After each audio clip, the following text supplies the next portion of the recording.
If you would like to support the podcast and get some extra content while you're there, head on over to patreon.com/SevereMMA podcast and sign up. From the rewatch to the Q&A, we will have loads of content every week. So sign up, patreon.com/SevereMMA podcast. And now, here's the podcast. Welcome everybody. It's episode 362 of the Severe MMA podcast. My name is Sean Sheehan, aka the Pod God, the Score Lord, the Legend, Shawnee Podcasts, Shawnee International. Some people are starting to call me. I don't know any of those names that you like better. You can have. Joined today by the Amanda Serrano of Irish MMA Media, Graham McDonald, as we talk about a fucking massive week in the world of mixed martial arts. We have UFC 274, obviously, to start off. We have Bellator review, Bellator preview. There's a bit of PFL. Obviously, we had the news about Dean Barry. There's the UFC card next week as well, so we have loads of stuff to talk about here today on the podcast, and we could do none of it without our friends over at Manscaped, because we all know, summer is here, the sun is shining, shirts are off, and your balls are so smooth. You heard that right. Your friends at Manscaped are here to make sure your beach balls are as smooth as the Floridian sand. In summer, you want to kill some cold beers at barbecues, not kill the vibe with pubes peeking out of your swim trunks. That's why Manscaped have their Performance Package 4.0 to keep you looking crisp. Dive head first into summer by joining the 4 million men worldwide who trust Manscaped, and get ready for hot guy summer by going to manscaped.com and using that code SevereMMA to get 20% off plus free shipping. Manscaped's Performance Package 4.0 has everything you need to prepare that summer bod. Inside this package, you'll find the Lawnmower 4.0, the Weed Whacker ear and nose hair trimmer, the Crop Preserver ball, the Urgent, the Crop Reviver toner, the Performance briefs, boxer briefs, and the Shed travel bag. Patrick actually robbed my one yesterday. He was out here in the man cave, and I have it, and he robbed it. So Manscaped, send me another one if you have. Lawnmower 4.0 is a cutting-edge ceramic blade which reduces grooming accidents thanks to their advanced skin-safe technology. That Lawnmower 4.0 has a 7,000 RPM motor with a multifunction on and off switch that can engage travel lock, and it gives you the ability to turn on the 4000K LED spotlight when you need a more precise shave. It's waterproof too, so if you're in an old lake, you can be doing that. Don't do it in a pool, that'd be disgusting. Please don't do that. Once downstairs weeds are taken care of, you need the Manscaped's liquid formulations, the Crop Preserver and the Crop Reviver as well. They'll keep you looking and smelling good down there as well. The boxers, brilliant, and the Shed travel bag, put it all into it, lash it on. If I had one, I'd do the same. Want to make your grooming game take it even further? Have a look at the Shears 2.0 for cutting your nails, and the Performance Package is, brilliant. Make sure you cover the rest with the Shears 2.0 and you get ready for the rest of the summer. So get 20% off and free shipping by using the code SevereMMA at manscaped.com. That's 20% off with free shipping by going to manscaped.com and using that code SevereMMA. This is the summer to turn your package into the full package with Manscaped. Alright, Graham, let's talk about UFC 274. This is a tough card to break down in totality, really, isn't it? It was like some epic moments in one of the worst UFC cards of all time, I suppose you could call it. Is that a fair assessment, do you think?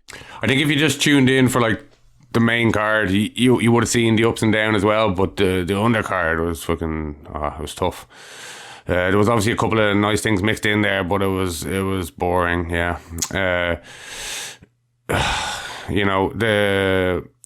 It looked like it kind of, sparked into life with that Ferguson and Chandler fight, but then it was immediately followed by an absolute, really, really one of the most boring title fights in the history of the sport. Yeah.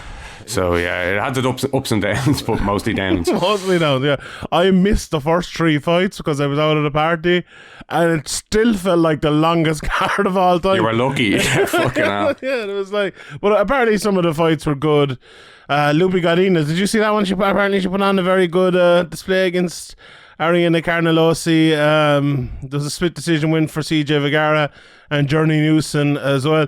I thought Tracy Cortez actually was pretty good. She was probably the standout on the early card for me in terms of maybe the up and comers. She's 10-1 now, and she beat Melissa Gathon. By the way, the commentary we're talking, it sounds like she was a bit of an underdog. So she dealt well with Gatto on the ground, and I thought she looked good on the feet. Someone young in their career. I don't think she'd be giving Valentina Shevchenko frights anytime soon, but still, a good performance there. Andre Fila, I'm so impressed with this guy. It was funny. Van Camp did well, for a portion of this fight, but when he hit him, and then Filo I don't think Filo was actually hurt. I think it was one of those ones where I don't think he necessarily went over on his ankle, but he kind of just misstepped, and it looked like he was maybe more hurt than he was. And I was like, oh, Cameron, you can't be attacking this guy like that. You can't be leaving yourself open like that. The second he grew in confidence and started throwing his strikes, he was just shut down. Yeah, it's like, uh-oh.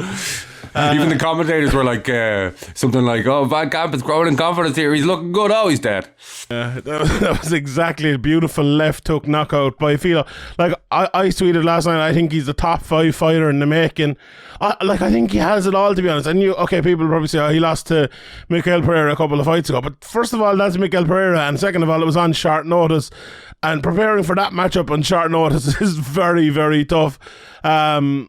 I just think he has the power. He's a very good technical fighter. He's a good game for MMA. He's a good chin. He's durable. There might be a stage where Filo reaches a couple of fights and it's hard to beat a certain opponent, say like the Sean Brady level there maybe, or the Bilal Muhammad level in the top 10. But up until that, I think he'll beat almost everyone up until then.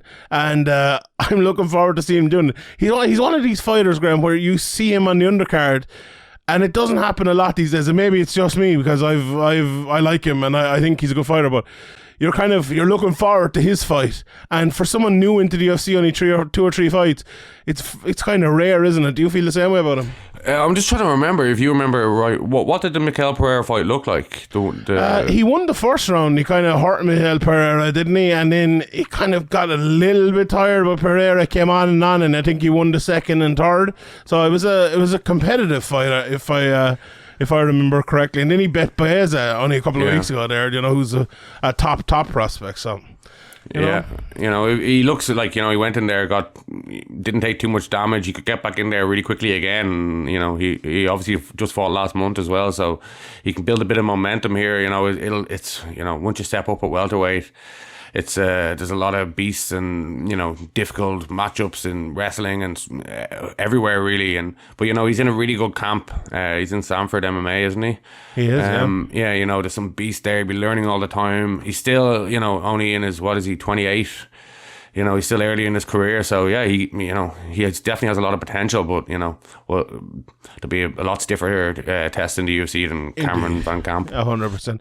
And as you said, he's looking to get out quickly again because he's looking for an opponent on that Singapore card. I think that's the next pay-per-view, isn't it? So not too far away. It's a good way to get noticed if you're on every single card. Like people eventually be like, oh, this guy again. Wait, hold on, do I know that guy? Yeah, do you know? And sometimes it just takes something like that. And Dana White said, I love that shit afterwards. And also, Dana will keep you around a lot longer if you're somebody who will take fights at any time. I actually think for a guy with a lot of talent like this who is 100% into MMA in terms of training full time and able to stay in the gym and maybe not taking that much damage, I don't understand why more guys aren't doing this, because I think sometimes fighters will be listening to this and go, what the fuck are you talking about? But I feel like sometimes we get too into the camp. Like if you stay very fit all the time, stay ready. So you don't have to get ready. Yeah, exactly. And why shouldn't you? I know a fight is a different thing to a game, and getting to the very top level for 15 or 25 minutes of brutality like they do is different from playing a game every week. But should you be able to do it every month? Should you be able to do it? And I'm not saying do it 12 times a year over and over and over again. Or if you're going in there and not taking too much damage to the body, to the head, then obviously if you're taking big shots to the head or things like that, then it's definitely advisable not to fight every month. Yeah, and especially on the way up as well. You know, if you are a top prospect and you are beating guys over and over and over, I think it's a good way to build your star. And look, like, you know, Conor McGregor is a perfect example. He fought 12 times. He fought 4 times in 11 months. The time, you know, from Mendez, Aldo, and Diaz twice. Or was it Aldo, Diaz twice, and Eddie Alvarez? It was that one, yeah, I think. So, like, you know, that definitely does help. And can Fila be that? I don't know, but I think he can get back in there and keep getting back in there if he keeps winning. So it'd be interesting to see him rise. Blagoy Ivanov and Marcus Rogerio de Lima was not great. Ivanov won. There's a few fights in this card, and people were like, "Oh, what's the decision?" And honestly, I just fucking zoned out of half of these fights. The Macy Chase on Norman Demont was another one. It was like they're just so bad and so boring. I'm not even watching this. Like, it's just why have we taken? When there's nothing on the line, no jeopardy, and it's the most boring fight ever, it is hard to concentrate 100% on it. You're just like, oh fucking hell, checking your phone and shit. Like. Yeah. One of the kind of the standouts in the middle of all of that was your boy Matt Schnell against Brandon Royval. That was a great 1-round fight. Schnell came out and he went forward. He didn't stop for 1 second. And he was hitting Royval. He hurt him at one stage. He almost had him in a guillotine. But when I saw him on that guillotine and I knew it wasn't going to be on, I was like, oh shit. We know how good Brandon Royval is on the ground. And when Snell was kind of... He was on his knees against the cage and his neck was unexposed, or exposed even. Royval just got it and took it and tapped him. People are saying he kind of tapped him before it was on. I just think it was a great one-arm guillotine, to be honest. But that was a fun fight. What do you think about your boy Schnell? I suppose a good performance, but an unfortunate end to it.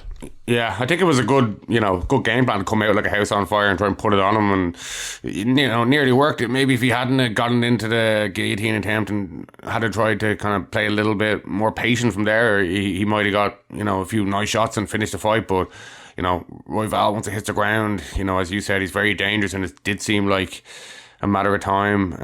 The guillotine never looked close from Schnell, but when Brandon Royval got it, you knew it was over. Yeah, indeed. Trinaldo and Brown weren't too bad, to be honest. Yeah, I thought it was okay, to be honest. Compared to what we'd seen before. The Trinaldo Roberts fight and then the Brown Williams fight was good, to be fair, but yeah, Case Williams won the first round, it felt like, and then Brown came out and he just started throwing loads of shots. Danny Roberts did well to survive against Trinaldo, I suppose. Randy Brown did well. It looked like it was kind of going one way, but he does have a dangerous style of kind of dipping his head, and he's going to get absolutely what's the word I'm looking for? Pulverized one of these days with doing that. That's just asking for trouble. He's like when you want Coca-Cola, but your mother brings you home like Lidl Coke, and he's Neil Magny is Coca-Cola, and Randy Brown is like the Lidl Coke, or he's like an okay version of Neil Magny. I feel like Randy Brown, but however, OSP and Shogun was one of the most boring fights. Shogun is a legend, and no one should ever boo Shogun, but God Almighty, this was just atrocious. Like, we went on a run of 3 split decisions and 4 fights, and the other one was a unanimous decision. Oh my God, this card was dragging at this stage. It was terrible. You just kept keeping him in the body, and that was about the story of the fight. Yeah, it was really it, yeah. And then Michael Chandler versus Tony Ferguson. Tony Ferguson rocked Chandler a couple of times in the first round. I feel like Michael Chandler, right? He's wide open. Oh, he's defensively, wide open. It's ridiculous. But it feels like on purpose. I think he came over from Bellator. He was like, do you know what? I'm not going to be earning as much money here in the UFC. I'm going to need to start winning bonuses. I'm just going all out. I'll either have a fight at night, or I'll have a knockout at night, or something mad will happen. And look, I've done enough in my career now. Let's just leave everything on the line. He did it against Gaethje. He did it against Oliveira. He did it again last night against Tony Ferguson. And you know what? I fucking respect him for it. It's brilliant. Fair play to him. And the KO itself, though, fucking hell, what a beautiful KO of the year. It was like, I don't know if it was Rogan or Cormier or somebody said on the commentary that it was like a punter's kick, and it was like when you see them kind of warming up their kicks on the sideline into that net where they like kick their legs so high into the air. It kind of was like an actual American football punt to the chin. It was like that time was that Alisson kicked Gabriel Jesus. Was it that one? Remember that? They got sent off, or was that it? That was Mane and Edison. Oh yeah, that was it. Yeah, sorry. But so close, so close, man. But it was a beautiful KO.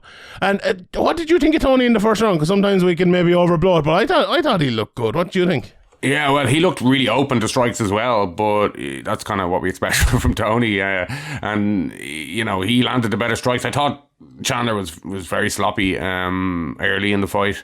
But, Tony did very well. He did better than I thought he'd do. I thought it would be kind of him getting rocked like he was rocking Chandler in the early stages. But, Tony was taking some big shots as well, but he has a hell of a chin. He hadn't been finished ever. So I did predict a second round KO as well. But fair play, throw that out there. You got it right. I think what Tony did very well in that first round was use his size and length and durability as well, because he was taking. I wouldn't say he was taking clean shots to the face over and over, but he was taking like maybe shots to the body to allow Chandler to come in.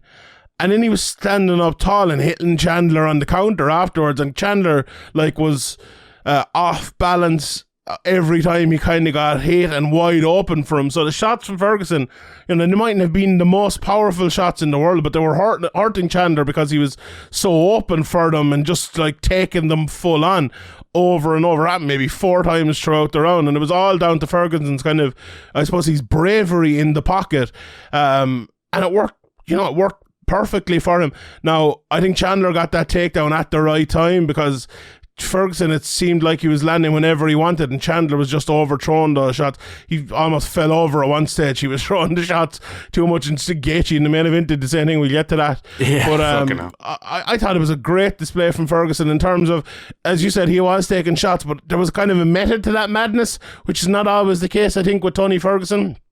And it was a very smart display, but in the second round, that kind of standing up straight worked completely against him, because instead of coming in with a big overthrown right hand or a right hand to the body, Michael Chandler just threw an absolute gargantuan front kick right up to the face. Hit him. It was the ball of the feet too, Graham, wasn't it? Wasn't like he didn't catch him with the toes, he didn't catch him with the the instep or the side of the feet. It was the ball of the feet. The kind of whole foot went through his chin. Yeah, it was. Oh my God, it was. And the way he fell, fucking hell, it looked fucking really bad. Yeah, and he was down for a long time as well. It was like the video game, where they just kind of collapse and every and the camera changes. Stops. The camera angle kind of zooms out, and it's like they're just lying there dead. And Tony got up, and I hesitate to say he was all right, because no one's all right after that. He looked like he didn't know what was going on. Even when Chandler was trying to talk to him, he was just looking into space and kind of deadpan.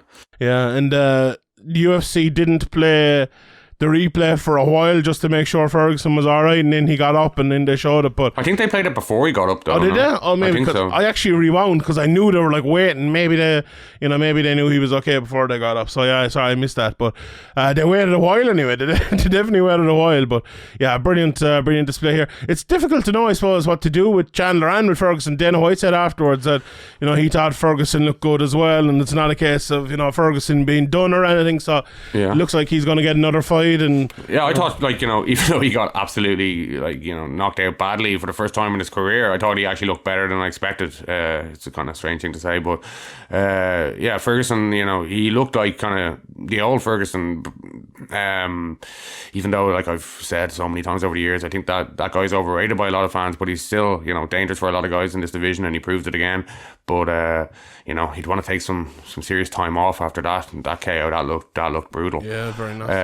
I think Chandler did a pretty good job on the mic afterwards, calling out about 6 people. Usually when people call out 6 people or 7 people, it sounds ridiculous, but he was so hyped up and so into it, and I thought the promo was pretty good. You're a pro wrestling aficionado. What did you think of the... I thought it was his best one yet. Like, Chandler has done a few of these and they seem kind of, you know, out of place. Written and out of place. Yeah, this one seemed passionate. You could see like the sweat dripping off of him, and like after this KO, you know, the crowd reacting to what he was saying kind of gave him more confidence to say more, I think. Absolutely. Yeah. But he, like, before when he did this, it was after good fights and different things, but it felt like it wasn't the right time to do that mad sort of call, where this was perfect. Like, this was exactly the right time.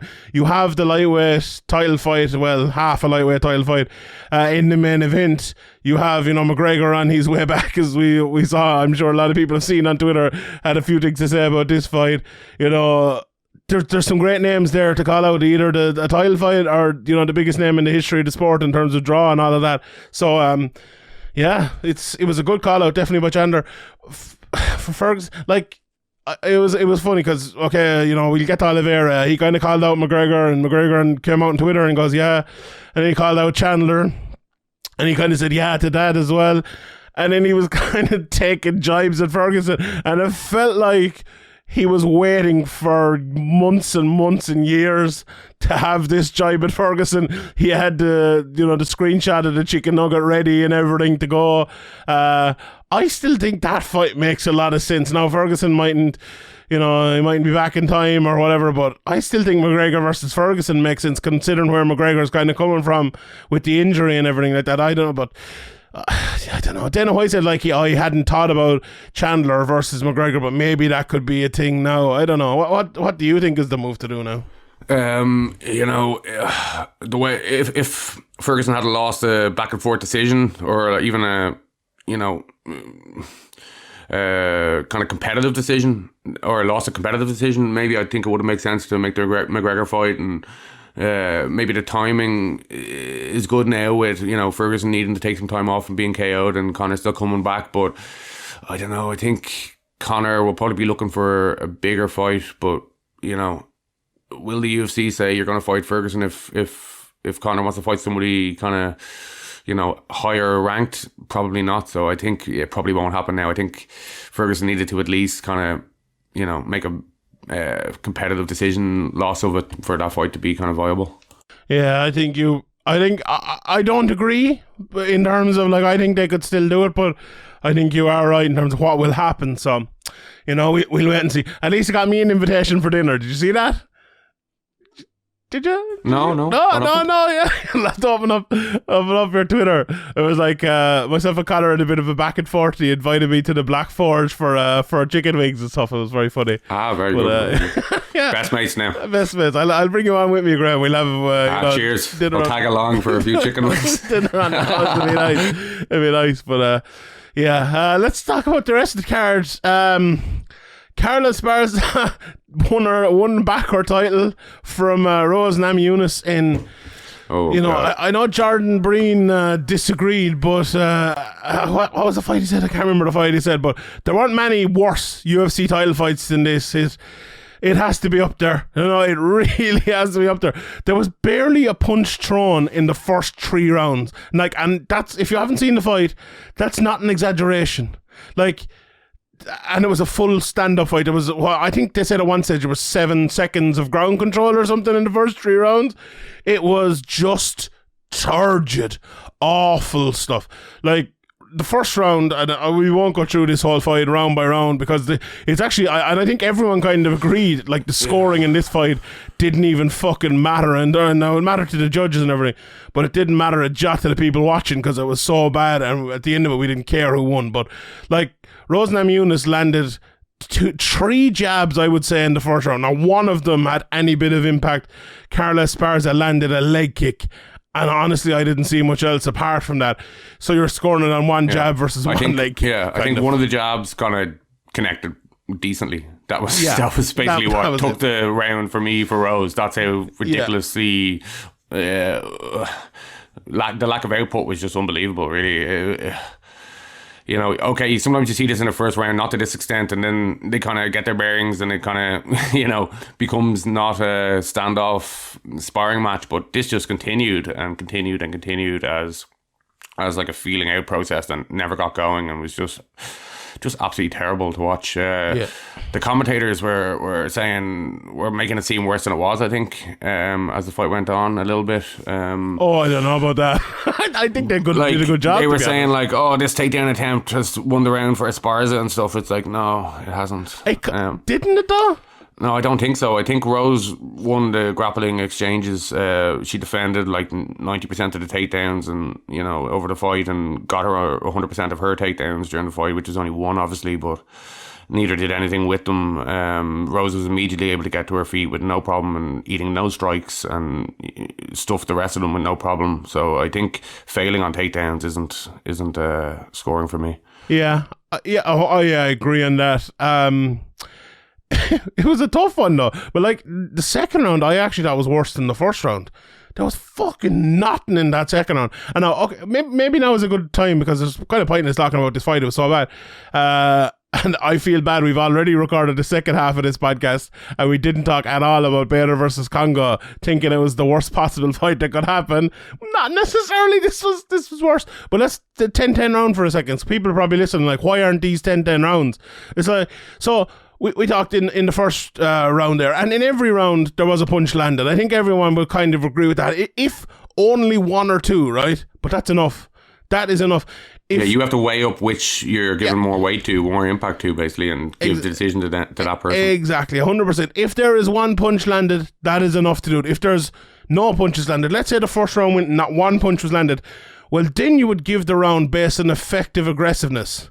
So let's say if you agreed that maybe Rose Namajunas was running where the fight was taking place and trying to push forward and pushing Esparza back, then she would win, you know, because of that. If her movement had an effect on Esparza and moved her back, right? Made her follow. Or if she got a takedown or whatever it might be, you know, she didn't. But and if you think that was even due, didn't it go to octagon control, you know, who was, and you know, I said there who was kind of controlling where the fight was happening. That would be more octagon control. The pushing someone back and making them go there would be more the effective aggressiveness. There isn't much between it. But you would go to that, and this wasn't far from that, but it didn't get to that. For me, like, the effective striking was there. If there was only one punch, you have to gauge the effectiveness of that punch. When people say effective striking, maybe people are thinking like, oh, well, you have to land a big massive shot to be judged as effective striking. Well, if there's no big massive shot landed, you have to judge the effectiveness of what is landed by fighter A against what is landed by fighter B, even if it's almost nothing.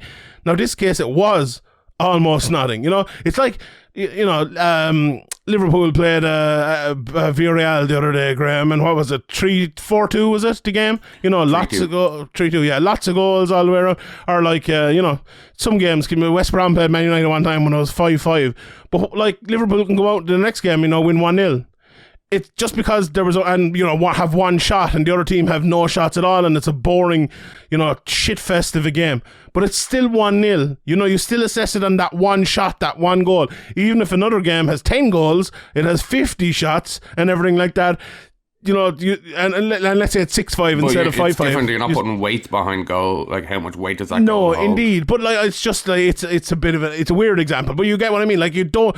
It's, as long as there is some gap, as long as there is a little bit of a difference between them, you assess it on that, and that's the way it's done. And like, it tells you in the criteria as well, 10-10 rounds should be extremely rare. Like, believe me when I say 10-10 rounds are only there for, let's say, an eye poke at 3 seconds of the third round, the third round in a 3-round fight, and it has to go to a no contest, or some amateur fights where there's absolutely nothing, where, you know, both fighters are like, you know, they get nervous and they just don't throw a punch or don't do anything for the whole round. It's like that. There will never be a 10-10 round in the UFC in a fight like this, ever, because they have, even if there's no punch landed, they have the effective aggressiveness, they have the octagon control if they need to go to that. In this fight, there was 5 rounds and they didn't need to go to it once because there was punches landed throughout the whole thing. So that's the 10-10 thing, I think, cleared up. And that's not my opinion. that is in the rules. That is the fact of the matter. That is in, you know, the criteria, the written criteria of the sport. And you saw not one single judge gave it 10-10, and they were right not to give it 10-10 because that's the way the criteria is written. But anyway. What I'm just trying to remember as you're talking there. What round was it where Rose landed one nice right hand and as far as it got like a half kind of slam? That was the third round, I think. The third or the fourth? No, that was the fourth round. She got a takedown. Yeah, no, it was the fourth round. I scored that one for Esparza. I thought. What did you think of that one? Because I thought the suplex had enough. I think Rose kind of rolled with it, and it wasn't really a suplex. It was just kind of. There wasn't much impact or force in it. It was kind of just a scramble more than anything. I probably weighed more into that earlier punch and a couple other jabs and stuff from Namajunas in that round. I actually thought Namajunas won the fight, but I thought, you know, she can have absolutely no complaints. And yeah, me too. You know, if it comes down to like how much is in that takedown, the force of that takedown, and how much is in the force of that right hand, you know, you can't complain really. Like she looked surprised, but like it was bizarre. I scored that round for Esparza, but I still had Namajunas winning the fight. Like I scored it the exact same way as Eric Colon. I scored the first, third and fifth for Namajunas. But like this is one of those fights, and this is a great example, right? Could this fight have been 50-45 for Esparza? I think it probably could. Could it have been 50-45 for Namajunas? I think it probably could as well. Like, yeah, you know? And I actually had a 49-46 for Rose, but it could have also been 49-46 for it could, yeah, Esparza, because easily. Each round we're debating like, oh, was this not that impactful strike more impactful than this other non-impactful strike or takedown or whatever. So it's just fucking, you know, absolutely terrible 5 rounds, and I don't think anybody could have had any complaints if they had have lost a 50-45 or a 49-46 or you know, won or lost. It's just, you know, you left it ridiculous. I don't know what Rose was doing. Maybe because she lost to her before early in the career, and she's talked about her mental thing in the past, but she seemed to think she was winning and the rounds. But even though I agreed, I was thinking, you know, this is way too close. You can't just leave it like this. You have to go out there and make something happen. And there was kind of stages at the end of the round where she kind of looked like she was going to try and make something happen, and then just backed off it. And it was just very, very tentative the whole fight from both of them, and a really, really terrible fight. Yeah. We can talk about it being the worst fight. No, I don't think it's the worst fight in UFC history. The worst title fight maybe in UFC history. But it was definitely one of the worst performances from a champion in UFC history in terms of over 5 rounds. You know, we've seen people knocked out in seconds and things like that. But yeah, I saw one of the commentators were comparing it to Anderson Silva and Maia. That's just ridiculous. Like, that was a way, way better fight than this Rose Carla fight. I don't know what are they talking about. Without a shadow of a doubt. Yeah, it was miles better. This was awful. It just felt like, and I heard a little bit of Rose's post-fight press conference, and she was talking about how she had so much respect for Esparza's game and all. It felt like she had a mile too much respect for her. There was like, I remember thinking after the third round, like, Esparza could be 3-0 up here, even though I had a 2-1 to Namajunas. I'm like, she's just waiting here unnecessarily. Like, Esparza took her down and she got straight back up at least once. It happened a couple of times throughout the fight. It's not like Esparza's just going to hold her down. Esparza's good, but she's not up there with Rose Namajunas' level, I don't think. And Rose respects her way too much. She was up within 3 seconds of each time she got taken down, and the other 90% of the takedown she easily stuffed. So, yeah, way too much respect. Way too much. Yeah. It must have been the fact that she lost to her before, but, you know, Rose is a completely different fighter since then, and she fought like she was the same fighter as back then. Like, all she had to do was throw a few jabs and throw a few straight rights down through the middle, throw a few teeps even. Like, come on, it was a terrible performance. And like, Carla Esparza, in fairness, like what Rose was trying to do, and the reason that she didn't throw as much was Esparza, and she said this herself, she waits for you to make a mistake and then she tries to take you down. But God almighty, if you're just waiting for yourself to make a mistake to get taken down, then you can have no complaints at all. You just do nothing for the whole fight. It was ridiculous. It was an awful, awful rubbish performance from Rose Namajunas. You know, it wasn't much better from Carla Esparza, to be honest. But you know, no, it's absolutely terrible from Esparza. Yeah. But we you know, as Rose said, you kind of nearly expect that from, maybe not to this extent from Carla, but expect that some of this anyway from Carla. But Rose should have been ready for that, and yeah, it just seemed to fight scared to me. And I don't know. You can't make the rematch either now as well. No one wants to see that fucking when rematch. she looks back on that, like that's going to be tough for you. And she'd say, the Carla and the Rose camps will be the only people who ever watch that fucking fight again. Yeah, God almighty, it was awful. Yeah. So yeah, as I said, I had it 3-2 to Rose. But as far as I won this I had her winning 4-1. You had her winning 3-2, but nobody has any complaints. No one cares. Not the champion losing her belt after I had her winning 4 rounds. Not even close. Not even close. So let's talk about the main event. Charles Oliveira versus. Oh, actually, before we move on to that, what do you think of the cornering advice from Pat Barry? A lot of people I heard giving out about that.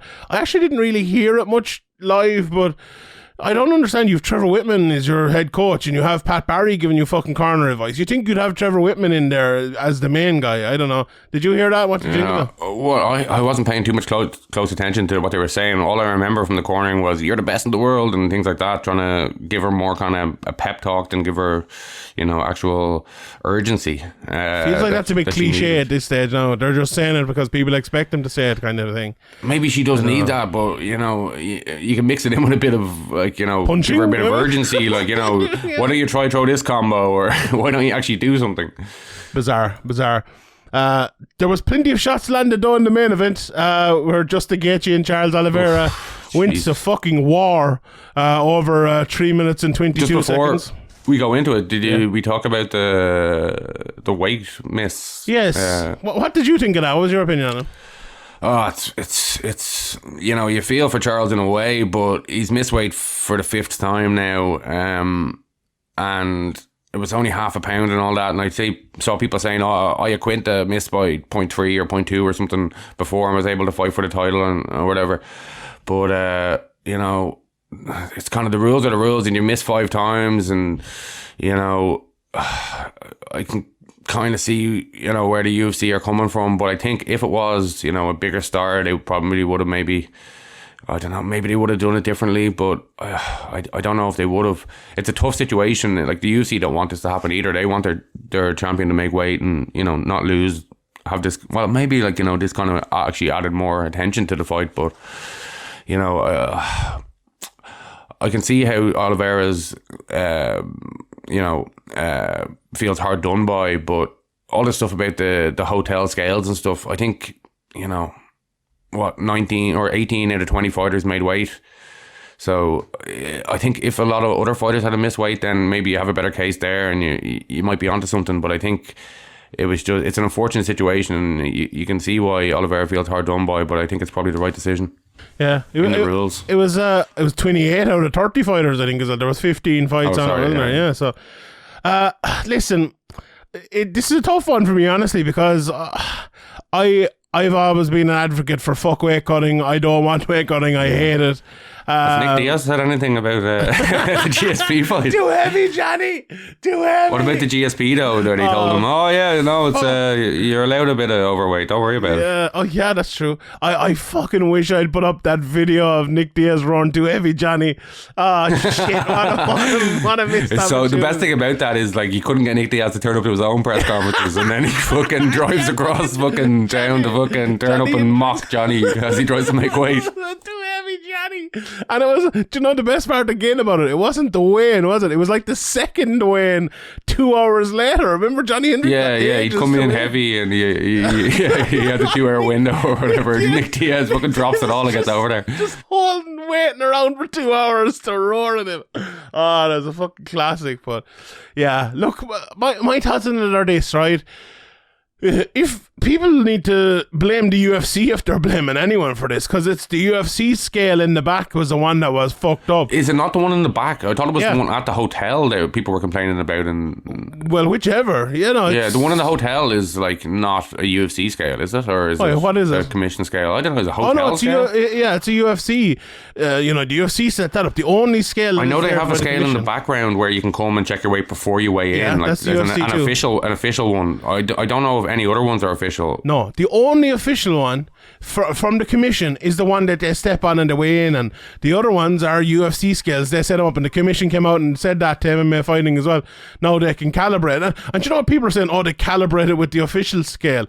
What do you mean calibrated with the official scale? You calibrate it with weight. Calibration. Like, what the fuck weight, are people talking about? Like, if it weighs a pound, it weighs a pound. It doesn't matter what fucking scale it's on as long as the scale is right. So if both scales are calibrated correctly, they'll both weigh the exact same fucking thing. Just bizarre the way the shit people were talking. But anyway, it sounds like one of those backstage UFC scales were off by half a pound. But that is no one's fault, only the UFC. So if you're blaming the commission and everything for that, I don't know what's happening. Now, the big issue, another big issue as well, right? Okay, fuck weight cutting, first of all. Secondly, why does the champion not get the extra pound? Like, that never made sense to me. And it could be, the scale is like a small bit off or whatever. The pound is supposed to be for that, for an incidental thing, or even half a pound. It makes very little sense. But as you said, if this was someone else, I'd have a lot more sympathy. Like, Oliveira has missed weight multiple times. It felt as well like, and also, people need to forget this. They said he, don't need to not forget this. They said he missed weight by 0.5, but he missed weight by a pound at first. And then he took off his jocks or whatever and went up, and it was half a pound. And then he went away for an hour, came back, and he was still half a pound over. It's like, and he looked like death as well. I don't think this is simple as, the scale was off. I think he was absolutely He was down fucked. to as low as he could. He couldn't get another fucking ounce of water out of him. Exactly. He missed weight fair and square, I think. And now fuck weight cutting. In fairness though, he can look back at Habib not weighing in properly with the slider, and look at Cormier leaning on the towel and things like that, and say, why is it so strict on me and not others? But there are different situations where things were handled wrong, and this was handled probably by the commission's rules down to the letter. So it's hard to argue with the letter of the rules the commission have. Look, no one would have given one shit if that commissioner had said 155 and slapped it away like he did with Habib while it was still moving and all. No one would have given a shit. But you can't criticize someone for doing their fucking job correctly. It's his job to make weight. We criticize the other guy for not doing it properly with Habib for clearly it wasn't it was going up and he just slid it away, and people were going mad saying it was a big conspiracy, and maybe it was, maybe it wasn't, or whatever. But this guy did his job. This commissioner, I don't know who he was, did his job correctly. So I don't think there's any blame with the commission. If you're going to blame anybody, you're going to blame Oliveira or the UFC or a combination of both. 100%. So let's talk about the fight. Obviously, because of that, Oliveira couldn't win the title. The second he stepped into the cage and the fight started, he was stripped of his title, and only Justin Gaethje could win it. Could he not just pull out of the fight with a fake injury? Yeah, that's what I was thinking. Just collapse and not bother. But he didn't. Fair play to him. And look, I think the UFC coming out saying if he wins this fight, he's going to be the number one contender, kind of maybe took that option away from Oliveira a little bit, but. And because they could have just put, I think Joe Lozon was the only guy who made 155, and obviously his fight with Cowboy was cancelled because Cowboy got food poisoning. They could have put Lozon in there against Gaethje, made that the title fight, and Oliveira wouldn't have won it. So I think that probably would have happened. So Oliveira kind of was kind of fucked. But anyway, and he'd worked hard in his camp, and obviously he wanted to get money and all that stuff. So Justin Gaethje came out and threw the leg kick. Threw a lot of shots, massively overthrowing on a lot of shots, but caught Charles Oliveira and put him down and hurt him multiple times. And I think he hurt him multiple times with the punches he didn't overthrow. The ones that when he threw combinations and actually threw kind of semi-tight punches, he was landing with ease and hurting Charles. And then once he kind of had Charles hurt, he was just swinging for the fences and actually completely fell over, completely out of shape, whiffing on I think it was a left hook, was it?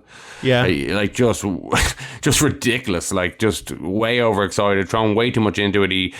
I said before the fight that Oliveira should win, but he's probably going to try and strike with Gaethje, and it's probably going to end up, losing it that way. But I think he kind of, did fight a bad game plan, Oliveira, Oliveira at first.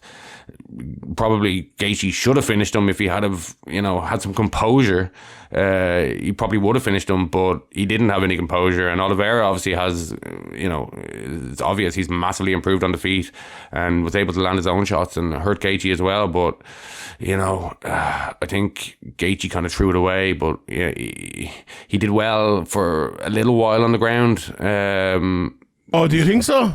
Yeah, compared to what he did against Khabib, I don't know about that. Yeah, I think he did okay on the ground, like for momentarily, but I think he was rocked badly, and when he hit the ground rock badly, and Oliveira got him, I thought it was a matter of seconds, and he kind of managed to fight out, but he obviously ended up in the rear naked choke with his back taken, and even though he was fighting the hands well, like you knew it was over then, Oliveira wasn't letting that go. But I do think, even though Oliveira came in with the wrong game plan, he came in with the wrong game plan or the wrong start to the fight, and Gaethje was able to capitalise to a certain extent, but I think he should have been able to capitalise better if he just had a bit of composure and calmness to him instead of throwing so hard that he's spinning out of control and falling over.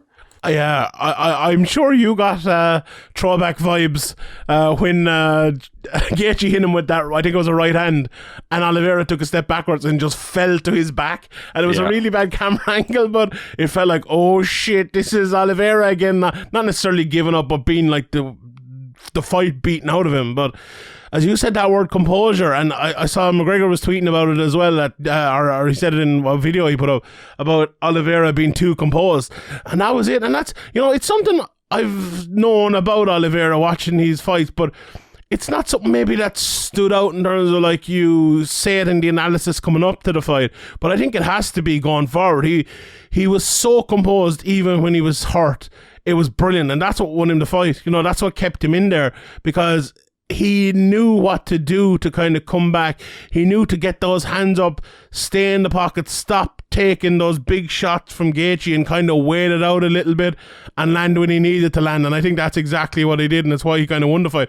Like Gaethje got hurt a couple of times as well in the early exchanges, so it wasn't the like kind of fight Gaethje was kind of hoping for, though. Yeah, and even though he kind of got the fight he was hoping for, he just went too crazy, and it wasn't just the one where he fell over. There was numerous shots where he got way out of shape and left himself wide open to obviously, get countered. And Oliveira, took advantage very well of what Gaethje was doing, throwing too wildly. And even though he'd been hurt, he, as you said there, he stayed composed and he kept putting the pressure on, and he showed that he's kind of not the same guy that we talked about for years. The same guy that kind of once he starts eating big shots or gets rocked, he's kind of half looking for a way out. But this time he definitely was the kind of matured version of him that we can, I think, expect going forward now from Oliveira.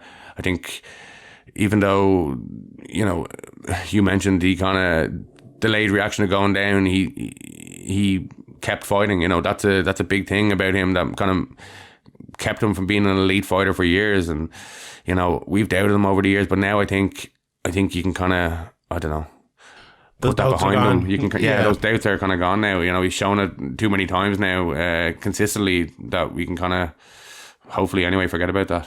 Indeed. I disagree with you in the ground game part of it. I think now it's easy to look Once bad he was rocked so bad and Oliveira got on top, I thought, How did the fight get to the ground, actually? I can't remember. He dropped him. Did he drop him? He dropped him. Oh, yeah, hard.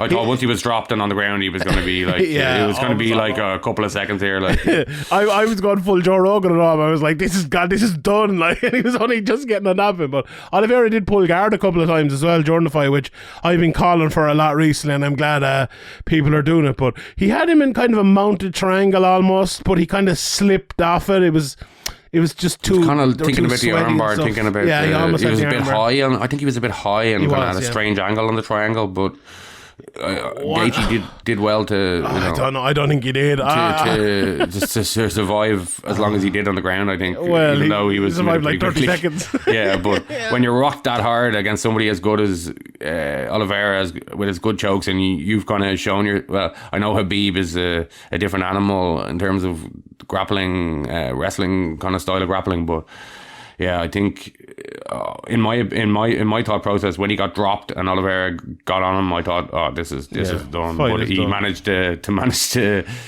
survive temporarily anyway.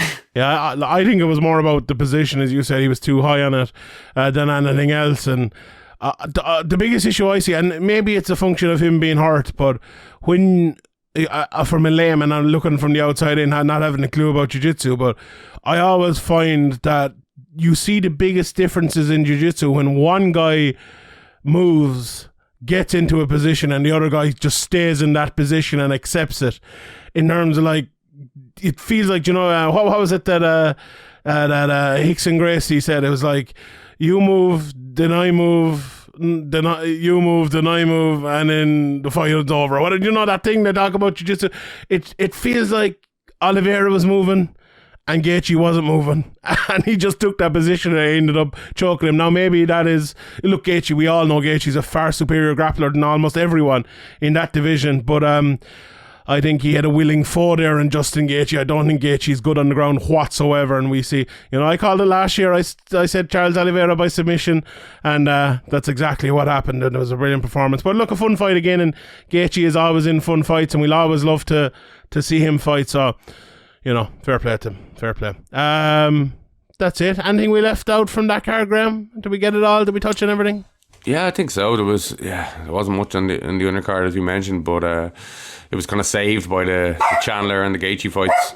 The dogs don't like it. All right, lads, we will leave it there for UFC 274, but let's throw it over to Sean Sheehan here for the rest of the MMA chat from the weekend, and there's a lot of it. Shawnee, take it away. Thank you very much, Shawnee. All right, let's talk about some of the non-UFC 274 happenings from last weekend and coming up to next weekend as well. Graham, let's talk a little bit about Dean Barry. Obviously, the news came out from MMAfighting.com that Dean has been let go by the UFC. Dean put up a thing on his Instagram, and he said that he has a fight coming up booked in June, and that, you know, not to worry and stuff like that.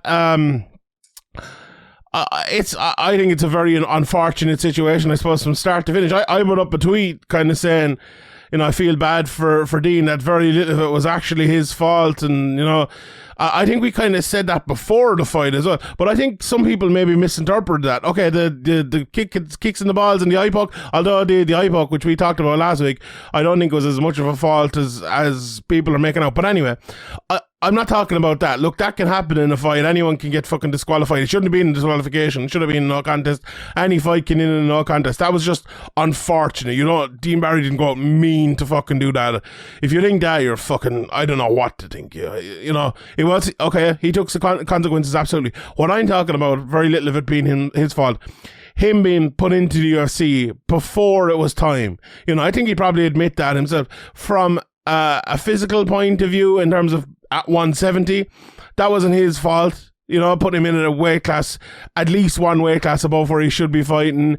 Put him in before he had the fights to kind of prove that he was UFC ready. That wasn't his fault. And although we are seeing less proven guys, I suppose, getting put in there, he was given the opportunity, he took it. And this isn't all, you know, revisionist history. We said all this on like the podcast.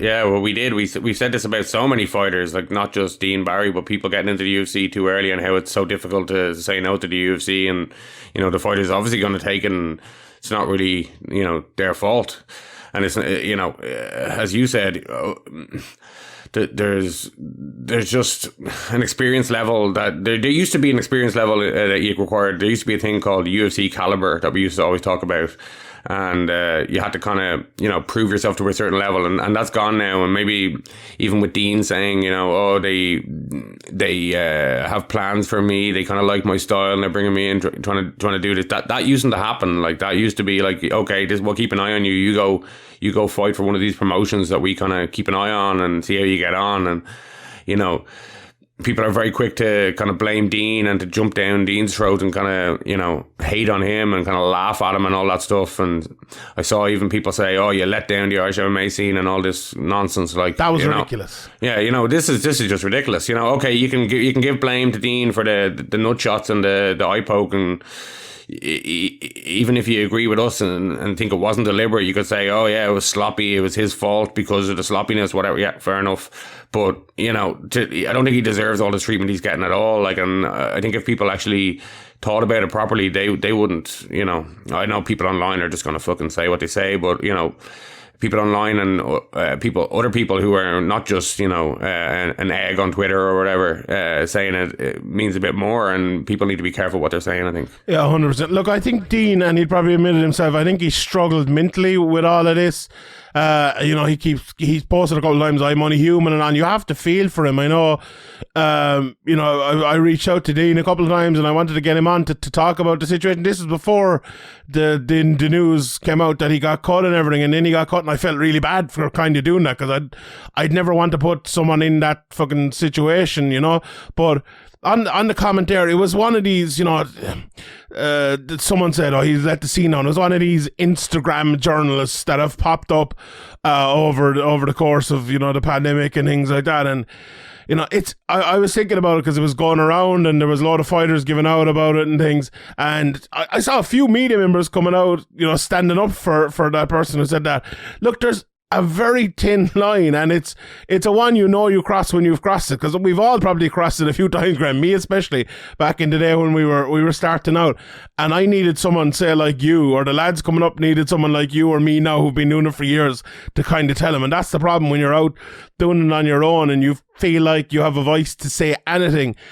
I feel like we come on here and we're pretty blunt when we need to be pretty blunt. We say good things if we need to say good things. We say bad things if we need to say bad things. And as long as you're fair and honest and not just taking swipes for no reason, like to say someone let the scene down when you're talking about Dean Barry, a guy, we talked, just discussed and pointed out there all the issues that kind of Dean had coming in, too early in his career, pushed into like a weird spot, the fight cancelled, up a weight class and everything like that.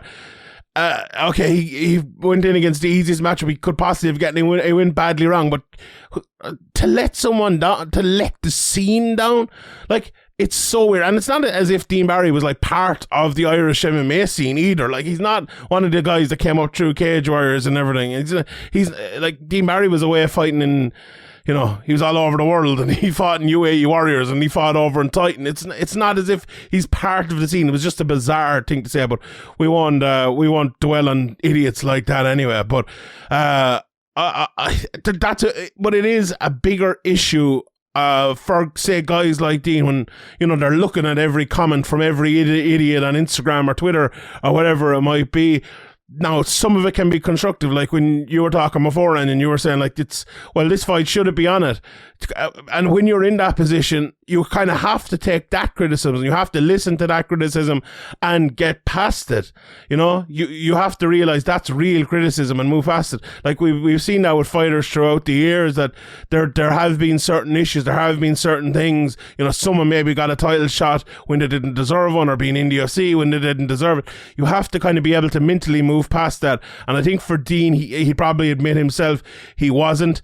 But having said all of that, if he had gotten another fight, would it have been time to give him a bit of, leeway to get better, to prepare mentally a little bit better, and to get into the gym as well, and maybe prepare physically a little bit better, because he had moved camps? And remember we talked about Ian Gary moving camps, and he went into his first UFC bout and he said it himself, he's like, well, it's not necessarily that he wasn't prepared, but mentally he wasn't prepared. He said he was looking around at the lights, and next thing Jordan Williams is punching him in the fucking face, and he's a bloody nose, and he's after taking 15 or 16 shots and he's barely landed one before he's kind of woken up and realised, holy shit, I'm in a fight here, not just in the UFC.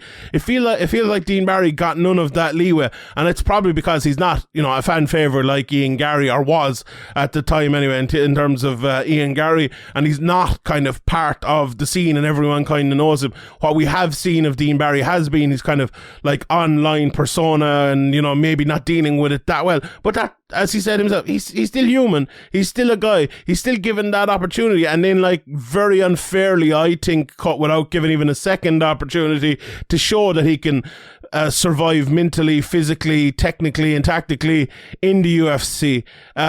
I just feel it's really harsh, honestly. I feel, and it's maybe I'm a little bit biased. Maybe if this was someone in America or something, I wouldn't be as strong in it. But I think it was the same with like guys like Reece McKee as well, who got 2 fights, one of which was a relatively close fight and a very good fight, and the other one was fucking Chimaev, and then he got cut as well. I don't think that was fair either. But I feel for Dean. I hope. Look, I think if this does anything for Dean, hopefully it'll be kind of the shot in the arm to realise, okay, this is the pressure I have to deal with, but also I want to prove all these fuckers wrong. I want to go on a run, whatever it is. If he signs with Cage Warriors, or he signs with, whoever it might be, get it 4 or 5 fights in the next year, make 155 over and over and over, stick in that gym, be there day in, day out with Andy Ryan, get 4 or 5 wins and work your way back to the UFC or go to Bellator or whatever it might be. And prove everyone wrong, prove all these idiots wrong. And go on, what are you going to say? This is probably the best thing, getting cut from the UFC for Dean in the long run. Hopefully it will be anyway, going back, kind of getting out of the spotlight. Obviously there's a lot of fans out there of MMA, but when it comes to the UFC, it's a different level. And, I'm sure he's gotten some messages in the past or whatever when he signed for the UFC, but he's probably never, experienced what he experienced after his loss or whatever, or his disqualification loss. So, that's like, you're at a low moment, your kind of dream debut has gone to shit in kind of bizarre circumstances, and you're just getting abused from every corner, and, it's hard to take. And if he was to stay in the UFC, who are they going to put him against? Are they going to sign some other guy? And then people are like, oh, what the fuck, this guy again? I think it's better he goes off and kind of, not under the radar, but, maybe Titan or UAE Warriors, places he's fought before. He goes back there or anywhere and kind of build himself back up. Like, he's so early in his career. He's 4-2 now. He's still only 29. It's not as if, he doesn't have the time to go back in and learn from all this and to build himself back up and, work out the kinks in his MMA game and maybe in his mental game, if that's a problem. I don't know the guy. I've barely spoken to him at all, except for on a stream. But with the haters and all, is one thing, and most of them people are just trying to get a rise out of you. But as you mentioned with people saying, I let down the MMA scene, they're entitled to their opinion or whatever, but we're entitled to disagree with them as well. And maybe Dean can use this all in the future to build himself back up, use this as a motivation, as you kind of hinted at, to come back when he's actually ready for the UFC, and do show what he can do properly without everybody thinking, oh, what the fuck is he doing here? Yeah, 100%. I hope he uses it as that, and I hope he bounces back and it comes back a better fighter. So I'm looking forward to seeing what is going to happen with Dean over the next years and months. Right, let's talk about Miles Price. He fought in PFL on Friday night, and we look at the rest of the PFL card while we're here as well. It was a very tough fight for Miles. If people haven't seen the fight, it's actually on YouTube with the rest of the card as well. They put the whole main card on YouTube and the undercard, which is great from PFL, fair play to them. But look, I think everyone coming into the fight thought Miles needed to go and he needed to wrestle, and that's what he tried to do immediately. Unfortunately, he got into range and he immediately went for the takedown, but it was a good bit kind of. By the time Pettis kind of stepped back, he looked like he was Miles out, and it looked like a worse shot, I suppose, than it was. But unfortunately for Miles, he kind of hit his head off the ground when he was going for the takedown. Pettis hit him with a big uppercut, which knocked Miles back and it hurt him.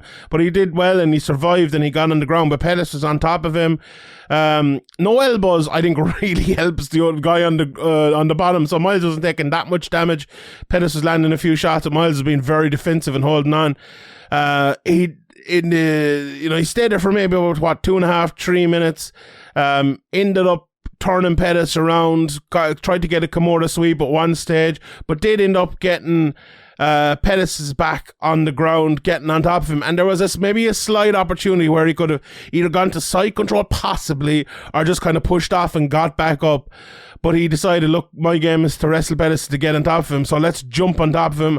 And unfortunately, he jumped straight into a triangle choke and got, choked out by Anthony Pettis. So it was 2 lapses, I would say, in judgment by Miles, 2 mistakes. 3 years out of the cage, very, very tough to jump into a fight like Anthony Pettis, who is such an unbelievable submission artist as well. Maybe people don't realise that. He submitted Charles Oliveira, if I'm not mistaken. So that's how good a submission artist he won the UFC belt, submitting Benson Henderson. Yeah. It was like people kind of have always had Anthony Pettis kind of tagged as the striking guy because of like the Showtime kick and the kind of crazy kicks he's done. And people kind of even missed the submission when he won the UFC belt off Benson Henderson. Nobody really knew what was going on. It was kind of so unexpected. But if you actually look at his record, as we mentioned in the podcast previewing this, that he actually has more submissions than he has knockouts. I was actually looking at that last night. I think it's more submissions than knockouts in the UFC, not overall. I think so. That was it. In case, but I even remember back in WEC days, he was getting triangles, things What's your like man, that. Shavinsky? What was your man's name? That he Bart Palashevsky? Was that it? Bart Palashevsky. That was the one that he got robbed. It was like the worst decision. That fight was like not available for like years, and it like wasn't on Fight Pass for some reason. And I was like in the hotel with Sean Shelby for like 2 hours while he was like literally describing like minute for minute what happened in that fight and how Pettis was definitely robbed. Great man. Sean Shelby's a great man too, isn't he? So like it was like you couldn't see the fight, so I got Sean Shelby to break down exactly what happened. Do you know what? That's probably even better.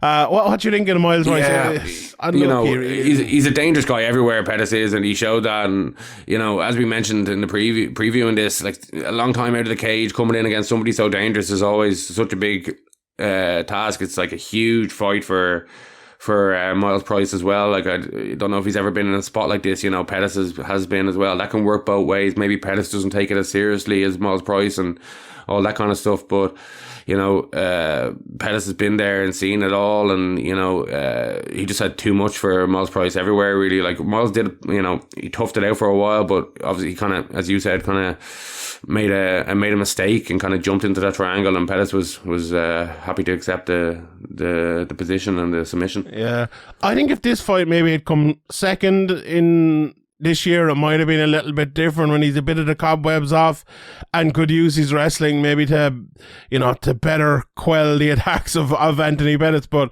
look, the one thing I would hope from this, I hope Miles doesn't have any injury or anything like that and can get back, because we don't want to see him out of the cage for a long time again. Even, if he doesn't get through to the playoffs or whatever it might be, get in, get a good performance, whether it's a win or, a decision or something like that. Get in there, get another fight, and maybe even if it doesn't go well, pop back again next year or whatever. But I think this is a big time in Miles Price's career now, and I think he has to take this opportunity, and he's got a good opportunity with PFL here. We saw with loads of guys, even like Rory McDonald last year, he ended up losing and got out in the playoffs, but he's coming back and he looked good this year again.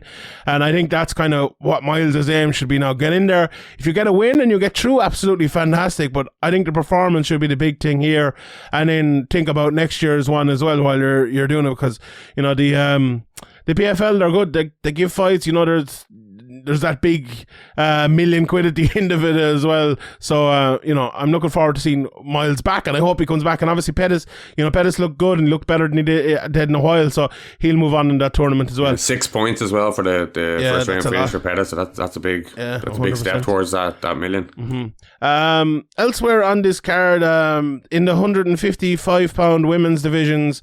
It was a very interesting night. Marina Jandirova beat Vanessa Melo, which was a little bit of a shock. I think Melo used to be in the UFC, but a big issue with this 155-pound division is a lot of the women are like 125-pounders and 135. Like Abigail Montez, she's a very good fighter. She beat Clarissa Shields, but she was fighting Elena Kolesnik. And honest to God, Abby Montez, I watched her fight before, and she's a very, very good fighter. But she looked about 20 pounds overweight, and I would say overweight nowadays. And it's nothing got to do with her being out of shape or anything. It's literally to make the division. She is, I would say, 125 pounder, maybe 135 pounder. But she, she was just blown up in this, and Kolesnik was more of a, she was a bit blown up, but she was closer to 155 pounds and ended up winning the decision there. Gina Fabian, also this was a massive blow for PFL. I think she beat Julia Budd, but she missed weight. She was miles bigger than Julia Budd as well, and she kind of destroyed her over the last couple of rounds. It could have been a finish there in the third even. A great performance from Jenna Fabian. But Julia Budd is coming in here and she's like the great hope for taking on Keller Harrison. And that's what I've said now. I don't know if other people have said that, but she loses here to someone who Keller Harrison beat in, let me just look it up here, and if not that long, 4 minutes, she beat her in the first round, destroyed her.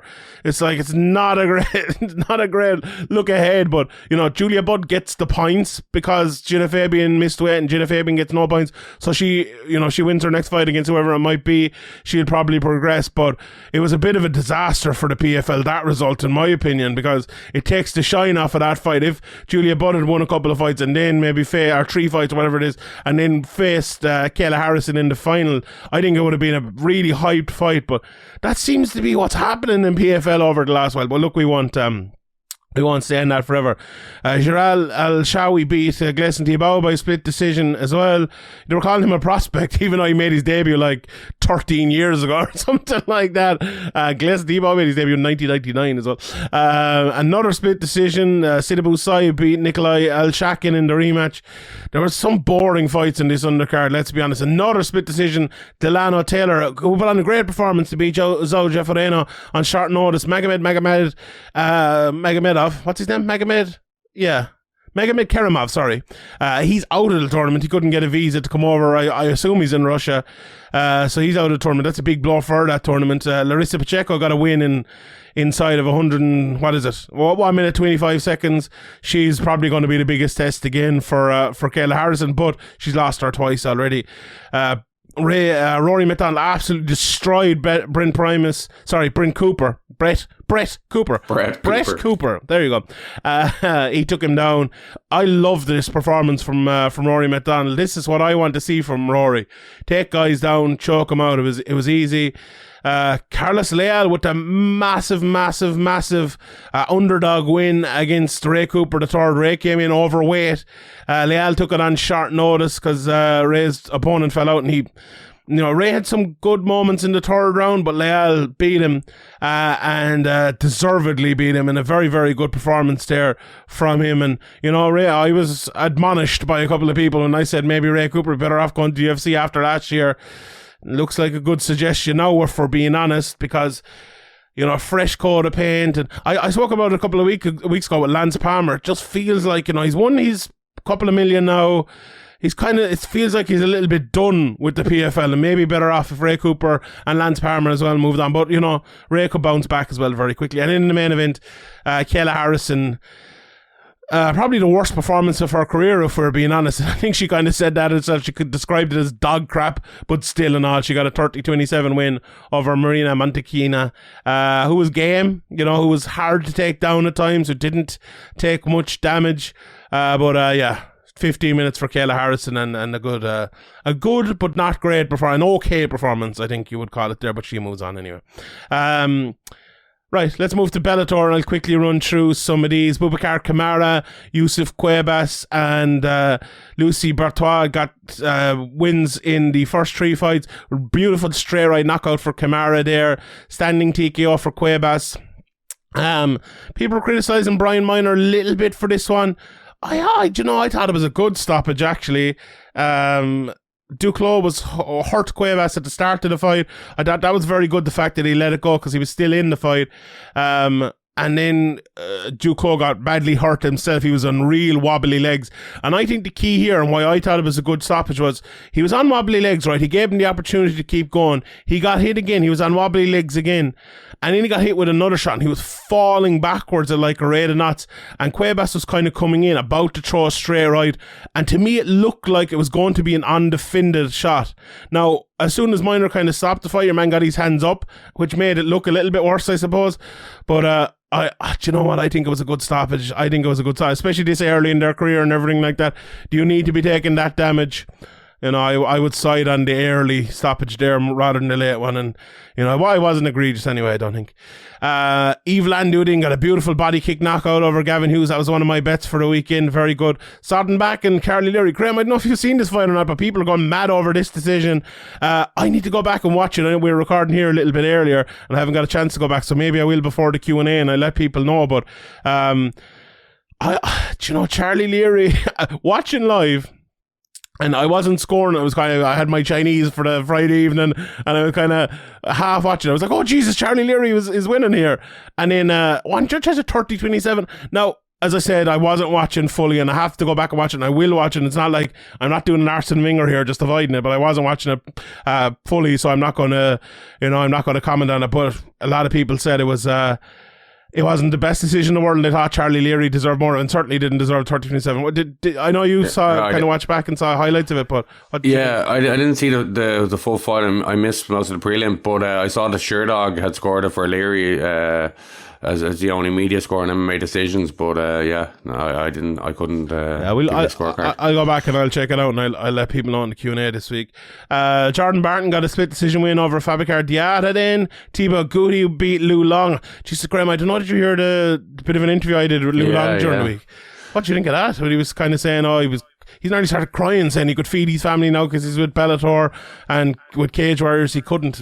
Cage Warriors, it's if you're going to try and get to the UFC, and if you do get to the UFC, it's fantastic. But if you fight in Cage Warriors for a lot of years and don't get to the UFC, there's not a lot of money coming in. There's not a lot of sponsors coming in. There's even if you're fighting regularly, you're not making that much money on fight pay, and it's expensive to train. And he was talking about how he had to basically open a gym and teach in order just to cover himself. And it's a tough life. I don't think people realize how tough these fighters have it. They see these fighters kind of as rich, but 99% of fighters are on the breadline struggling. Not 99% maybe, but a high percentage of them are struggling to try and realize a dream, and it means everything to them, these fights. And obviously Liu Long went in there and lost, but now that he has kind of time to, or money and time to train kind of as a full-time professional, maybe in the future we'll see the rewards for his training. Maybe they haven't kind of materialized yet, but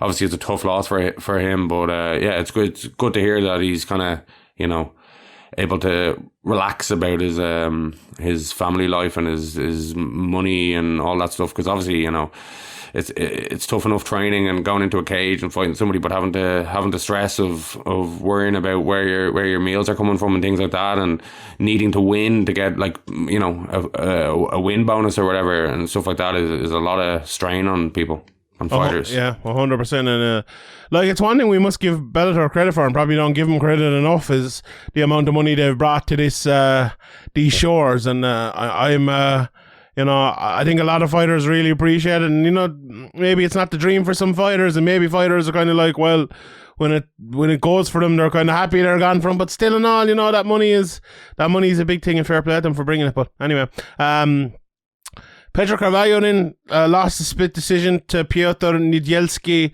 A close fight. I did think Pedro was down 2-0, to be honest, but the second round seems to be the closest. Yeah, it seems to be the swing round. Yeah, could have gone either way, really. I watched it back, and it was one of those ones where Niedzielski probably did enough in the first, 3 minutes of it maybe, and then Pedro came back and landed some good stuff. But honestly, when I was watching it, it seemed more clear for Niedzielski than when I watched it back. And maybe that's because I have a little bit of an Irish bias there or whatever. But I think they got the right. It was a split decision here, so it was a very, very close one. But Pedro, he almost got the finish in the third round. He knocked him down, hurt him hard. But Niedzielski did a good job of surviving and keeping his wits about him.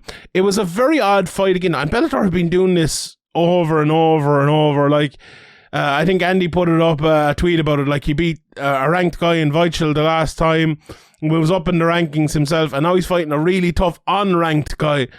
What, in the middle of the first, was it a prelim? Yeah, it was the top of the prelims. Yeah, I was saying this last week. Yeah, we were saying it too. It's just a bizarre spot, and they've done this multiple times now. They did it with Brian Moore.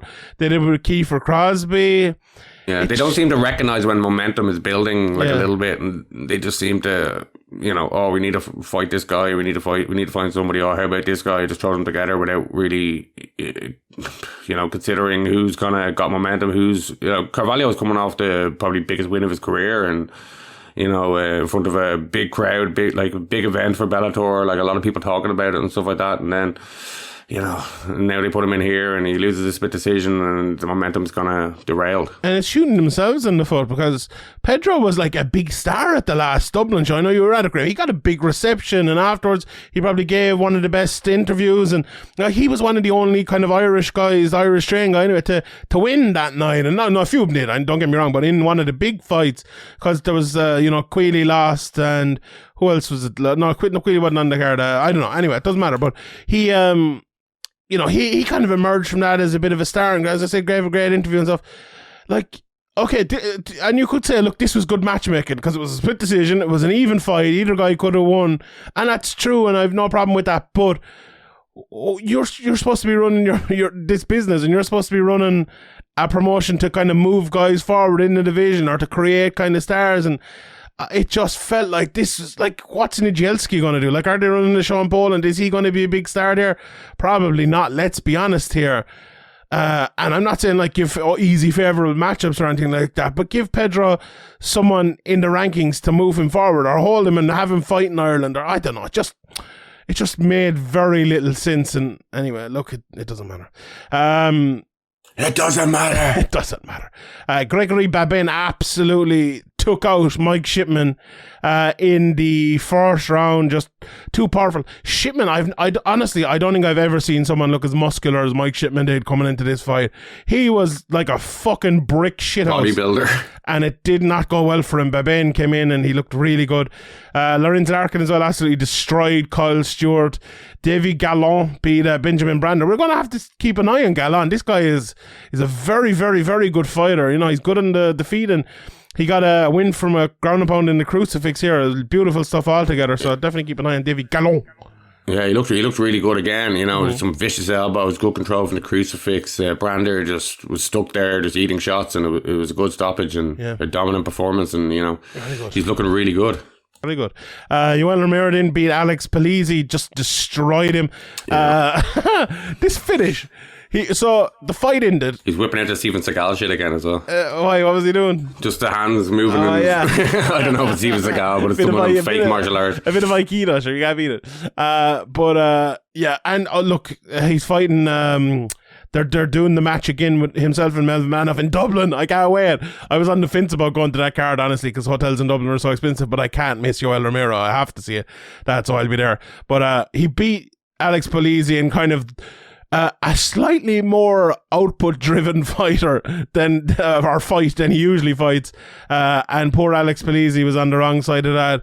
And it was always kind of going to go that way, I think, unless Yoel didn't throw anything. But the fight probably should have been stopped by the corner at the end of the second round. It probably should have been stopped 5 or 6 times in the middle of the third round by Mike Beltran.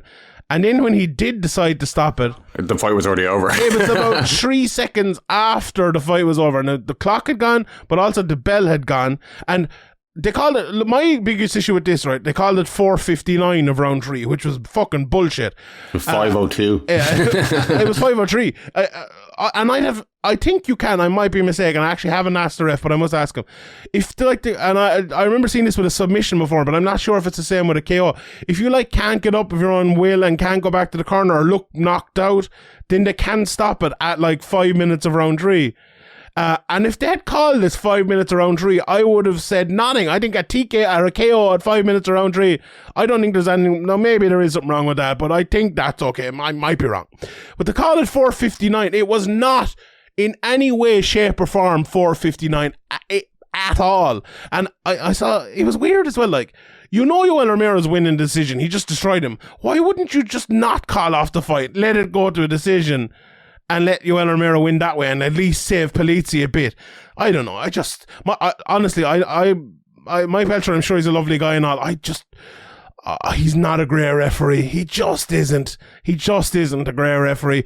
There are some very good refs out there, Mark Goddard and Jason Herzog and Brian Miner and, some very, very good ones out there. But I just feel like him and Mark Smith are a couple of the guys who've been around for a good while now, but they just don't have it. You need it to be. I'd be a shit referee, I think you'd actually be a good referee, to be honest, but I think you have to have something, and I just don't think he has it. He panics, he tries to be too assertive, and it just doesn't work for him at times. I actually think Goddard kind of suffered with that a little bit at the start, but I think he was always good at what he did, but tried to be too assertive, and now I think he's kind of stepping back a little bit, and it's really helped him over the last few years, and he's become, for me, with Herzog, the best referee in the world. So, but anyway, we'll move on from that. Bader and Congo, 5 rounds of wrestling, boring as shit. Let's move on. Next week's card, MVP is fighting Logan Storley in the main event. I'm going to have a breakdown of this over on Sherdog, so we won't go into every fight, but Charlie Ward is back here, Graham, against Alan Carlos. Alan Carlos hasn't fought in a good few years now, mostly known as a submission guy, a ground guy, but has a win over Norman Paresi in a fight that went all 3 rounds basically on defeat apart from a few seconds of it. But this is going to be kind of a striker versus grappler matchup here. But Charlie has been getting a few takedowns and has been good on top recently. Come back from, I think it's a shoulder injury as well. Big fight here for Charlie, isn't it, Graham? Yeah, I don't really know much about Alan Carlos, but looking at his record, he hasn't fought in 4 years, but his last win was a pretty respectable win against Norman Paresi, as you mentioned, and he was in there against Jack Manson in Cage Warriors 75 and lost, but that was 6 years ago now, so it's hard to take much from that. Has he been in the gym working, training these last few years, or what has he been doing? I've no idea, so it's hard to call this one, really. What about Charlie? I'm sure you've seen Charlie around the scene, and he's been on a good run since he went to Bellator, isn't he? Yeah, his last 3, 6, 7 fights, he's 6-1. So he's really doing well since leaving the UFC and joining Bellator, and if he can get a win here, maybe he puts himself in contention to kind of get a ranked opponent and make an attempt at getting up the rankings towards the belt, but it's hard to know, as I said, what Alan Carlos is going to bring. It's a long time out of the cage, and for Charlie, he hasn't fought in a long time as well. He had a bout cancelled recently enough, but he hasn't fought in a year and a half as well. That's very different to 4 years though, so hopefully Charlie hasn't blown up too much. I saw him at Bellator and he didn't look too fat. Sometimes he has a tendency to blow up, so he looks to be he looked to be a few months ago in pretty decent shape, so probably expect Charlie to go in here and win, but it's really hard to know what Alan Carlos is going to bring. Yeah, should be interesting. I fancy Charlie to win, to be honest, but we'll see how that one goes. A lot of the usual suspects, I suppose, here. Lee Chadwick is on the card, Andrew Fisher's on the card, Alfie Davis against Tim Moyle, that should be a good fight. One of the best up-and-comers around, Luke Traynor, 5-0, he's here. Robert Whiteford versus Daniel Weichel, that's a pretty good fight. Weird that Daniel Weichel's getting a better spot than Pedro Carvalho, even though Pedro Carvalho beat him. Bizarre, again, by Bellator. Paul Daly and his apparent retirement fight. We'll talk more about that next week, but the Koreshkov again, is he? Yeah, he is. This Wendell Giacomo guy he's fighting is actually very good. I went to watch a few of his fights. I think it should be interesting. Leona Machida versus Fabian Edwards. This is an interesting fight. How do you think? That's what I was going to ask you. I don't know. Machida, it's hard to know what he's going to do. Is he going to wait? Fabian has a tendency to kind of wait on his opponent as well. It'd be a really big kind of name victory for Fabian if he can get it. How much is Machida's kind of heart still in this? I don't really know. Fabian needs to let his hands go here, I feel, because if he doesn't against Machida, he'll just get out-pointed over fucking 3 rounds by him. He'll just left of the body, left of the head, the odd one, enough to kind of steal the rounds. It's probably what Machida be going for, and if Edwards gets sloppy, maybe he can put him away. But for Edwards, maybe he might try to implement a bit of wrestling here, at least try and make Machida think about that and not kind of just wait to pounce in his karate stance. So I'd go with Edwards in this one, but I think he needs to kind of fight a different fight than he usually fights, which might be a problem, but I think he should have enough to win here. I think Fabian needs to let loose a bit more in these fights, Well, we've been saying this for years. Yeah, we really have. I just think he's such a great athlete, and he can do it all. You've been talking about him since he was an amateur. He has submissions, he has knockout power. I think he tries to fight a little bit too much like Leon, and he's not Leon. He's fucking Fabian. Go out and fight like Fabian. Let your hands go. I think throughout the start of his career, he was kind of waiting for the opponent to make a mistake and capitalising, and it was working out great, and he was getting spectacular finishes, and he's trying to keep doing that. But as the levels go up, like, those chances are fleeting, if at all. And 100%. you need to make something happen. It's not all going to just develop in front of you without you kind of going out there and putting it on the opponent. And maybe he can't do that like for large periods, but like, I don't see why he couldn't. I think it's just a game plan or a mentality thing, as you're kind of saying. Conceive, believe, achieve. Let's do it, Fabian. Denise Keelos versus Canon Wanatabe, then the winner of that could be fighting for the 125-pound title next, or maybe they might need one more fight if the rematch is going on for that. Keelos was in one of the fights of last year for me against Juliana Velasquez, so it'll be interesting to see her back. And Wanatabe obviously lost to the champ, Liz Carmouche, at the moment. Then the main event, MVP versus Logan Storley. Look, it's a massive, massive fight for MVP here.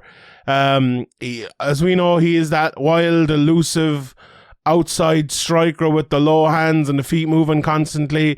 Logan Storley is a wrestler, and he went out in his last fight and he showed he has good hands, but he won't be showing them in this fight. He will be wrestling, and he'll be trying to take MVP down at all costs. And look, I suppose it's an ideal matchup for Logan Storley, but it could be an ideal matchup for MVP as well if he can keep it on the feet. It's a tough one, though. It is a very, very tough one. And it's also a fight, right, that I think is a real tough test for MVP, because I believe in Logan Storley. Like, himself and Amosov went toe-to-toe wrestling, and it was very, very close. He could have won that fight. He ended up losing it. That's his only loss. And maybe he isn't as big a name as Amosov, or isn't seen as that same monster as Amosov, but he is as good. He's a tough motherfucker. And if Michael Venom Page wins this fight, I think it's a world-class win, and people should see it as that. But I'm not sure they will if he wins it. But still in all, it is that test. Believe me when I tell you, it is that test. And if he wins it, he is...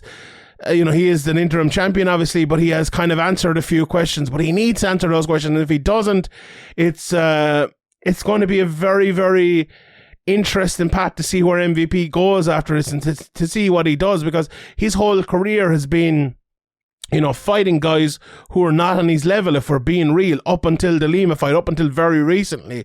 He was fighting guys with, he shouldn't have been in the cage with. And I have no problem with that until a certain point, but MVP went over that point multiple times, and now he needs to prove that doing that was the right path for him to get him to this place. And this is one of these fights. Certain fighters have, like, let's say someone like a Dustin Poirier, he has a big win and he maybe loses a couple, and then he's another big win and he proves he's back as a top fighter, and he loses again, and then he wins again against the top fighter and he proves he's back. MVP, it feels like he's never had that. Even the Lima fight where he won, it was a close, it was a split decision, probably not a great performance, a bad fight for both of them. So his one big win was not that standout one, the proving fight. And I think this could, like, the problem is it's Logan Storley's on, and people don't maybe realise, but they should realise. But this could be it for him. And if he has that title as well, this is a massive fight for MVP, and I'm really, it's a massive fight in general. I think it's a very fun fight. It's obviously the old wrestler versus striker matchup as well. How do you see it going, Graham? I'm very interested in this fight. As you said, to the casuals, they're looking and saying, who the fuck is this guy? Page is just fighting another bum or whatever, but it's definitely not the case, and maybe that's a kind of product of the way they promoted him, that maybe this fight won't be as garner as much interest or as much viewership as maybe it should. But anyway, I'm very interested in it, and it's as you said, it's a difficult kind of style matchup for Page, or potentially could be anyway if he can't kind of avoid the takedowns early, and if he can't get his shots away, and if he does get put on his back. But I do think that 5 rounds actually benefits MVP in this. There's going to be 5 rounds to start on the feet. Storley isn't exactly a finisher on the ground. I think maybe obviously Page's discrepancy between his striking and his grappling, but I don't think his grappling is terrible. Where if it hits the ground, he's just going to get submitted inevitably or anything like that. So I think he's going to have enough opportunities on the feet to land one of these big strikes or catch him with something, you know, that we don't really see that often, or just, you know, uses range and his hands to get it done. We've seen him have some really big finishes. He's definitely packs power, and you know, I think he's going to get it done here. I think this is a difficult matchup, but I think he's going to get it done. But I wouldn't be surprised if Storley can wrestle him and maybe, you know, grind out a decision. But I do think 5 rounds probably benefits Page, where usually in a wrestler versus striker matchup, I'd probably say the opposite. Yeah, very interesting. I'm not sure, honestly. I'm very much torn. And I'll give my pick maybe later in the week, or maybe I won't bother. But yeah, it's a very intriguing fight. Looking forward to it. UFC have a card next week. And do you know what? It's actually a pretty good card, if we're being honest. Michael Johnson's deep on the undercard. He's fighting Alan Patrick. Nick Massimov, who's out of the Diaz camp, if I'm not mistaken. He's on the card as well. Yeah, Viona Jandiroba against Angela Hill. Viviane Araujo against Andrea Lee. That's a good fight. Jake Hadley is on this card. He's fighting Alan Nascimento. Davey Grant against Lewis Smolka. That should be a fucking barn burner of a fight. Amanda Hebas against Caitlin Chukagan. That's a fantastic fight. Ryan Spann, Ian Kutalaba. And the main event, Jan Blachowicz against Alexander Rakic. I'm really intrigued by this fight. I think this is going to be a very tactical battle, maybe over 5 rounds. You know, Blachowicz has obviously been, you know, the Polish power. He's been landing some very good shots over the last few years. He's a fantastic technical fighter, even though he's one of these fighters, maybe it's hard to see how good he is. Whereas Rakic is more of like a defensive technical fighter. He uses his length pretty well. He fights on the outside. How do you see this one, Graham? I don't have a clear read on it yet. I probably need to go and watch a bit more before I give a pick, but I'm to be honest, lean Blachowicz a little bit. Yeah, I think I'm going to go with Jan. I think both of them didn't look great in their last fight, even though Rakic obviously got the win over Santos. I think Santos is not the same fighter he was when Jan fought him, three and a bit years ago. Like, it could go either way, but you know, I've underestimated Blachowicz a lot in the past, and he's definitely kind of unorthodox and I think hard to prepare for, and he does have a lot of power. Rakic is, you know, he's a good fighter, but I don't think he's proven it at the top level like Blachowicz has. So I'd lean Blachowicz, but it's a difficult one. I don't really know how it's going to look. Yeah, I would tend to say the same. Look, we'll see how it goes then. All right, that's it from us. A very long podcast this week, as it seems to be these times. We have a lot to talk about, but sure, why not? Yeah, congratulations on Liverpool winning the Champions League. Fair play to you. You did a great job. I was just looking. There's a one championship fight next week, right? And there's a girl on it called Wonder Girl Fairtex. What a fucking name! What a magnificent name. So I'll tune in for that. But anyway, we leave it there. Thanks everyone for tuning in. If you would like to hear more from us, we have a Patreon, patreon.com/SevereMMA podcast. Actually, I just got a text as well, Graham. Alan Philpott made his return to the cage. Unfortunately lost by a triangle, according to Andy Stevenson over in the chat. So haven't seen that fight yet, but unfortunate for Alan Philpott. And, you know, it looks like has a great life out in Australia and stuff. So, you know, hopefully it'll be onwards and upwards for him again. Maybe he can get another fight quickly and get back to winning ways. But, you know, it's been a tough time for Alan. But we will talk more about that maybe next week if we get to see the fight and everything. We will leave it there. Graham, have you a quote for the week to leave us on? Yeah, it's a quote. I'm not 100% sure if I've used it before, or if I considered using it before, but I'm going to go for it anyway. It's another Smith's lyric. There are more than enough to fight and oppose. Why waste good time fighting the people you like? Beautiful. We'll see you next Tuesday or Sunday.